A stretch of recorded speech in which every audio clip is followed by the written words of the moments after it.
കാണാതായ അമ്മയെ 2 വർഷങ്ങൾക്ക് ശേഷം കണ്ടെത്തിയ സന്തോഷത്തിൽ മകനെ കണ്ടതിന്റെ ആഹ്ലാദം പറഞ്ഞറിയിക്കാനാകാതെ അമ്മ. കൊല്ലത്താണ് അമ്മയുടെയും മകന്റെയും സമാഗമം ആഹ്ലാദത്തിന്റെ നിമിഷങ്ങൾ സമ്മാനിച്ചത്. 2024 ഡിസംബറിൽ കാണാതായ തിരുവനന്തപുരം ബാലരാമപുരം സ്വദേശി ബിന്ദുവിനെയാണ് അഭയകേന്ദ്രത്തിന്റെ റീൽസിലൂടെ ബന്ധുക്കൾ തിരിച്ചറിഞ്ഞതും ഒടുവിൽ മകനെത്തി അമ്മയെ കരുതലിന്റെ കരവലയത്തിലേക്ക് സ്വീകരിച്ചതും.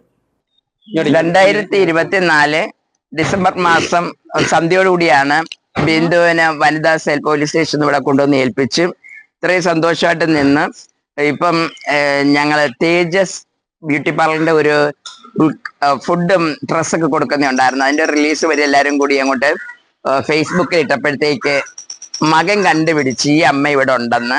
മിസ്സിംഗ് കേസ് ഉണ്ടായിരുന്നതാണ് ബാലരാമപുരത്ത്. പക്ഷെ അങ്ങനെ കണ്ടുപിടിച്ച് ആ ഫേസ്ബുക്കിലൂടെ കണ്ടുപിടിച്ചിട്ട് ഇപ്പം അവിടുന്ന് പോലീസ് സ്റ്റേഷനിൽ വനിതാ പോലീസും ഇവിടുന്ന് ഞങ്ങളുടെ ജീവകാരുണ്യ പ്രവർത്തനം ചെയ്യുന്ന ഗണേഷ് ബ്രദർ, ബാബു എല്ലാവരുമായിട്ട് ഇവിടെ വന്ന് ശ്യാമൊക്കെ ആയിട്ട് വന്നിട്ട് ഇപ്പൊ ഇവരെ തിരിച്ചു കൊടുക്കുകയാണ്. സന്തോഷത്തോടെ ഈ മകളെ കൊടുക്കാൻ സാധിച്ചതിൽ ഒത്തിരി സന്തോഷമുണ്ട്. 2024 ഡിസംബർ 31 തിരുവനന്തപുരം ബാലരാമപുരം വെടിവെച്ചാൻ കോവിൽ ഗാന്ധിനഗറിൽ ബിന്ദു എന്ന 57-കാരിയെ കാണാതായത്. മാനസികമായ ചില വെല്ലുവിളികൾ നേരിട്ടിരുന്ന ഇവർ വീട് വിട്ടുപോവുകയായിരുന്നു. പിന്നീട് ബിന്ദുവിനായി ഭർത്താവും മക്കളും വിവിധയിടങ്ങളിൽ തിരച്ചിൽ നടത്തി. വിവിധ പോലീസ് സ്റ്റേഷനുകളിൽ പരാതി നൽകി. എന്നാൽ ഇവരെ കണ്ടെത്താൻ കഴിഞ്ഞില്ല. 1.5 വർഷങ്ങൾക്ക് മുമ്പ് കൊല്ലം റെയിൽവേ സ്റ്റേഷൻ പരിസരത്ത് നിന്ന് ബിന്ദുവിനെ പോലീസും ജീവകാരുണ്യ പ്രവർത്തകരും ചേർന്ന് കണ്ടെത്തി. അന്ന് മേൽവിലാസമോ മറ്റ് രേഖകളോ അറിയില്ലാത്തതിനാൽ ഇരവിപുരത്ത് പ്രവർത്തിക്കുന്ന അഭയം ചാരിറ്റബിൾ ട്രസ്റ്റിന് കൈമാറുകയായിരുന്നു. കഴിഞ്ഞ ദിവസം ചാരിറ്റബിൾ ട്രസ്റ്റിന്റെ റീൽ സാമൂഹ്യ മാധ്യമങ്ങളിൽ പ്രചരിച്ചത് ബിന്ദുവിന്റെ ബന്ധുക്കൾ കണ്ടു. ഇവർ വിവരം മകനെ അറിയിച്ചു. മകൻ അമ്മയെ തിരിച്ചറിഞ്ഞു. ഉടൻ തന്നെ ജീവകാരുണ്യ പ്രവർത്തകൻ ശക്തികുളങ്ങര ഗണേഷ് പോലീസുമായി ബന്ധപ്പെട്ട് അഭയകേന്ദ്രത്തിൽ വിവരം അറിയിച്ചു. ബന്ധുക്കളും പോലീസും ചേർന്ന് അഭയകേന്ദ്രത്തിലെത്തി ബിന്ദുവിനെ കണ്ടു. മകനെ കണ്ടതോടെ ഏറെ സന്തോഷത്തിലായ ബിന്ദു മകനെ കെട്ടിപ്പിടിച്ചു.